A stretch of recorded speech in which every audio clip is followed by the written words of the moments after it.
সাধু শব্দের বাংলা অর্থ আমরা যখন দেখলে তো কই সাধু কি কই না স মানে নিজ সরেয়া মানে আবর্জনা ভিতরের আবর্জনা বাইরের আবর্জনা স মানে নিজ সরে আছে হইল আবর্জনা ধুতে হইল ধুয়ে মুছে পরিষ্কার করা যে তার ভিতরে ময়লা আবর্জনা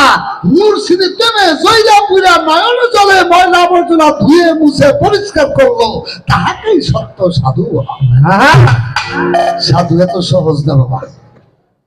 কাম করলো লোভ মোহ মত মাৎসর্য এই 6টা রিপু আমার দেহের মধ্যে 6টা রিপুকে আমার কদম চন্দ্রের নামের বলে যদি বশ না করতে পারে সে কোনোদিন শুদ্ধ সাধু হইতে পারে না তাই যদি সাধু হইতে না পারো বেশি বেশি সাধু সঙ্গ করো তাহলে তুমি একদিন সাধু হইতে পারবে যদি